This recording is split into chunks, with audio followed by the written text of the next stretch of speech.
Well, it's said that hard work pains but pays, and Erik ten Hag has finally gotten his reward at Manchester United. He's said to be rewarded by United for the hard work well done. Welcome to United Matters channel. How are you guys, and where you watching us from? Good morning. Good morning, Africa. Good morning, Europe. Good morning, Asia. Good morning, America. Good morning, South America and Australia. How are you guys? This is Rock and David onto the United Matters channel. We are here to present you the story of Erik ten Hag, a manager that has gone ahead to really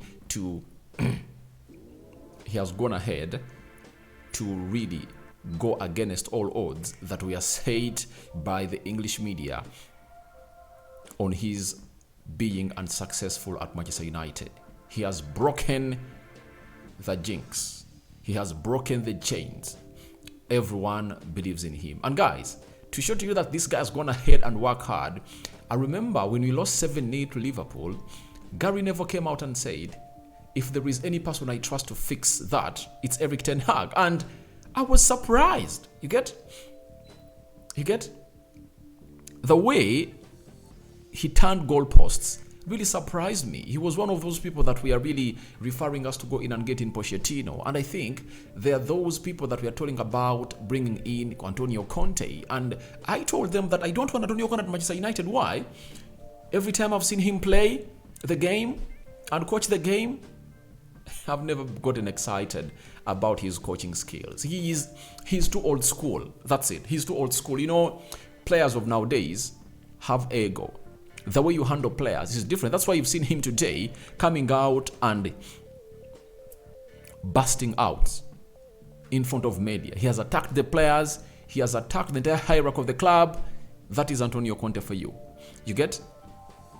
But for Erik ten Hag, amidst everything going at the club, he knew how to really get everything back into order. You get? Amidst Cristiano Ronaldo's issues, he handled them very well until Ronaldo got out of the club. The captain of the club is not being played, you get, regularly. He just plays 1 out of 5 games, but he's okay. You get? He still has the dressing room in his hands, and obviously he has done a mission that we expected to happen in like 3 years, in a space of 7-8 months. That is Erik ten Hag. And kudos to Erik ten Hag, and that's why the board of Manchester United has gone out to think about the following.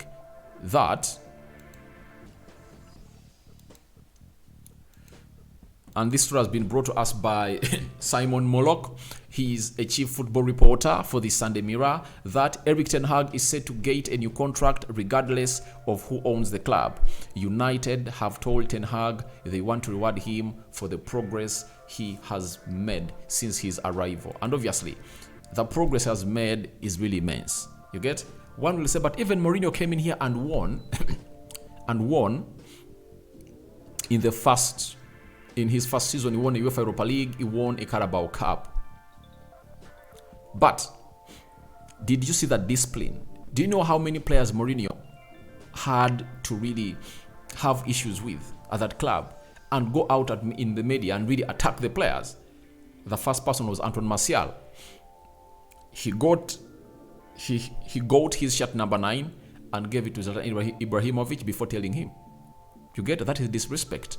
And that's one of the signs that you don't respect players. And there is no way you're going to be having a very good dressing room if at all you do such. You get? Even Anton Martial came out and said, it annoyed me that my shirt was given to Zlatan Ibrahimovic without my notice. You get?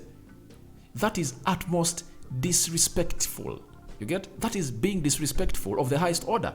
After that, he had a brawl with Paul Ebile Pogba. After that, he had another feud with Henrik Mkhitaryan. Not only him, very many players at the club, the likes of Memphis Depay. But look at Erik ten Hag and how he's gone ahead to really manage the team. Look at Aaron Wan-Bissaka. You get? He's the living example in what Erik ten Hag has gone ahead to change at Manchester United. Amidst him playing 8 minutes in the entire games we played from the 7th, was it the 6th or 7th of August to the 13th of November when we went to the World Cup break, Bissaka played only 80 minutes in the game he won against Liverpool by 2-1. You get, that was the third game. Ever since then, most of the games he never made the bench, and the manager never trusted him. So it shows you how Erik ten Hag has tried to make every player happy. Even Ronaldo, he came out and was complaining, but Ten Hag was giving him games, and every game he was giving him, Ronaldo was not scoring. He was getting chances and was not scoring. So they fell off, and Ten Hag let him go. You get? So he has really brought back what we call discipline at Manchester United. The players are happy. He knows how to handle them very well, and that is what Antonio Conte lacks in his career. I think Antonio Conte is an old school manager. That's why it's hard to find an old school manager managing teams at the high level. And I think this is where I go ahead and really give credit to Carlo Ancelotti, because he's at Real Madrid, he's managing old and young players in his squad, but he's really making the squad happy. That's it. No one at the club is not happy. You get, he's giving them enough playing time, apart from Eden Hazard, who is really falling off in form every day that passes by. So I think that's one of the reasons as to why Erik ten Hag has managed to succeed at Manchester United. Reason being, all of the managers post the Sir Alex Ferguson era have failed at Manchester United because of losing the dressing room. They've lost grip of the dressing room. That's a fact. And no one has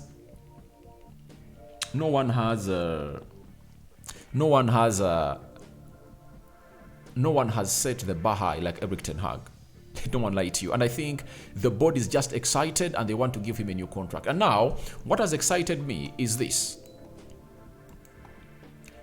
This has also sent me into unexplainable elation. You get? Sir Jim Ratcliffe of Ineos Group and Sheikh Jassim of the 92 Foundation have said they both believe Erik ten Hag is the right coach to bring the club back to the top. You get?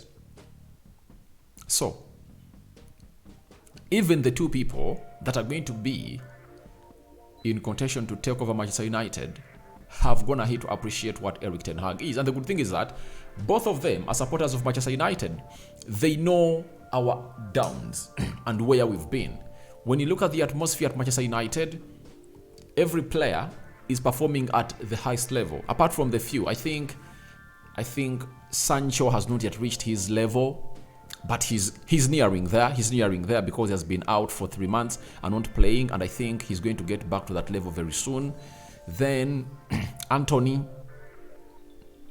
he has not yet reached that level, so I think he's one of those players that need to really hit their levels, and I think with the time he will. But the rest of the players are really producing good results at the club of Manchester United. When you look at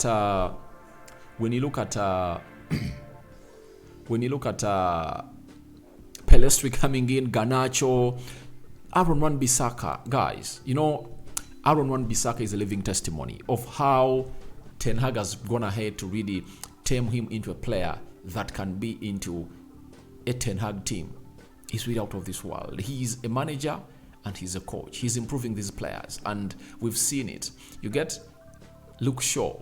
You get almost every player has signed in, at least is delivering, because I think Anthony is at the bottom. If you are to rate how the players Ten Hag has really signed are performing, but again, he has 7 goals a season and 8 assists. And if at all he can get in 10 goals a season in his first season, that will be a very huge milestone. You get, amidst the price on him, because you shouldn't blame that on Anthony, because I think he's a 50 million pound player, but he was brought in at 85 million pounds. That is not his blame. You get, it's the poor negotiation skills of Manchester United that you should put the blame onto. And I feel like he's going to get better. You know, the reason is he has not been having competitors. But right now, when he's having competitors, I think he's going to turn into a player that we all know he's supposed to be. Because you can't tell me that if Amad Diallo is here, left-footed, because the reason as to why Anthony is playing in that team is because he's the only left-footed player who can play onto the right attacking side of the midfield. So if at all he can get Greenwood back and Anthony back, and Amad Diallo back, I think Ten Hag will have a vast choice. You get a wide range of options to choose on. So I think when competition really comes in through, I think that's when he's going to turn into a player that we want him to be. But right now he knows that no player can play to that side, and I think I'm here. He can't drop me. So let's wait and see whether that is going to happen. Because sometimes he plays as Erik Ten Hag wants him to play, and sometimes he just finds himself not playing the way Ten Hag wants him to play. So I believe that Ten Hag deserves to be rewarded. He deserves to be rewarded, and the contract he was given when he came in at Manchester United was of 3 years with 1 option year. Those are 4 years. But now, as it stands, they can now trust him. Remember, the longer the contract you offer to the manager, if you happen to sack him, the higher the compensation fee. When you look at Graham Potter at Chelsea, they had talked of sacking him when he was really having a bad spell at Chelsea. The compensation was £65 million. So I think now if Ten Hag goes ahead to put or to extend his contract, I think they're going to improve his salary. I think they're going to give him a very huge salary. He might even earn £200,000 a week. That's it, because they want to keep him at Manchester United. They want him to keep his focus at Manchester United. And then they are going to give him, I think, more 2 years on the contract. To give him, to make it 5 with like 2 option years. I think they want to keep him here for 7 years. They're afraid of teams like Real Madrid. They can come in and retake him. That's it. But I think Ten Hag is so much committed to this project, and I think Ferguson is one of those people that are really masterminding this, because I think he has really seen glimpses of a manager, all minerals of a manager who can take United to the next level. That's it. And I think this story comes in after the board of United spoke with Sir Jim Ratcliffe and the Qatari delegation on Thursday and Friday, and it's dropped on Saturday. So it shows you that they were asked whether they're okay with the manager, and they said, all right. One of the things they're not going to change is the manager, because we believe that he's taking the team to the next level. So congratulations to Erik Ten Hag. The reward is coming in through. And I think at the end of the season, he's going to extend his contract further and further and further. And you all know that today we are playing a team known as Fulham.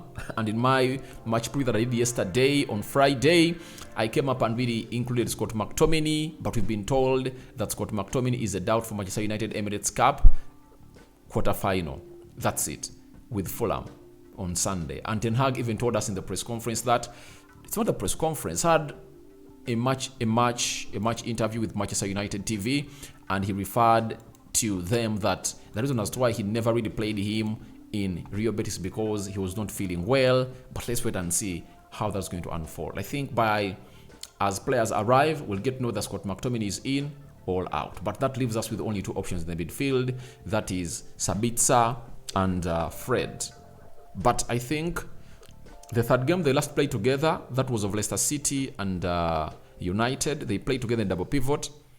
Fred looked a little bit of shaky giving away balls, but we looked porous. But we weathered through the storm. Let's pray to it that today we are going to weather through the storm with that double pivot of Sabitzer and Fred. Now, after that, Wout Weghorst has something to say before we call it a story or the end of the story. Weghorst, he has said, the game against Newcastle at Wembley was a great experience. We want to win trophies. The trophy we just won showed us that we can do it. We are hungry for trophies. Now, this is what we are calling in for, even when Ole Gunnar Solskjaer was here, that we wanted that squad to win a trophy together. You get? Because that trophy would have showed them what winning is. I know right now Varane has ever won, David De Gea has ever won, Casemiro has ever won, Lisandro Martinez has ever won. Very many players are winners into that squad of Manchester United, but they've never won as a unit, and that's what we are praying in for. And they won as a unit, and as it stands, guys, it's paying dividends. And the players are really hungry. That's why you hear that Weghorst is talking about their hunger they have to win these trophies. Now, even he has told us that it was my first trophy when we won, and the trophy belonged to us. I took the time to enjoy. These are moments that we remember. That's why I did that. So, obviously, winning a trophy is one of those moments that you have to celebrate like Weghorst, because you don't know whether United is going to retain you. That's it. He doesn't know whether United is going to retain him in the summer, and he has to enjoy the moments. And I think some of the players are going to benefit if at all we win 3 trophies this season are Weghorst and Harry Maguire. Why? Weghorst had never won any trophy in his career, according to him. So he won that. If at all he gets 3 in his cupboard, I think he'll have those medals at his home with his family and say, all right, we enjoyed Manchester and we got this. For Harry Maguire, it was really shameful for a captain who has been at the club for now 4 years, because he came in 2019. He had not lifted any trophy for the club of Manchester United. And in his history, he had never lifted a trophy for the club. But he lifted his first trophy for Manchester United as a captain on the 26th of February when you're playing Newcastle. And then later, we are into the quarterfinals of the FA Cup that you're playing against Fulham. If we win, we are going to the semi-finals. Then we are also playing tomorrow. So it's not tomorrow. After the international break, we'll be returning around the 9th and 10th to play against Sevilla. If at all we knock out Sevilla, we'll find ourselves into the round of 4. That is the semi-final of the UEFA Europa League. And who are we meeting? Juventus or Sporting Lisbon. So guys, thank you very much for watching in through your thoughts onto Ten Hag, said to be rewarded by United with a new contract or contract extension. A welcome in the comment section below for the progress he has done for Manchester United, and Scott McTominay being out. By the way, Scott McTominay has never been this injured ever since I've seen him, and to me I'm thinking that maybe there are certain drills that their bodies are not so much used to. You get? That's it. Remember when Ragnick came in here, he told them they're supposed to train twice a day, and they said they can't, because in the preseason their bodies were not prepared for that. Maybe it's the effect. Do you think so? Into the comment section. I'm waiting for your reaction. And lastly, what do you think about Weghorst? Talking about the hunger, they have to win more trophies. I sign out for now. See you later, mates. The Lord bless you abundantly. I sign out for now. See you later, my mates.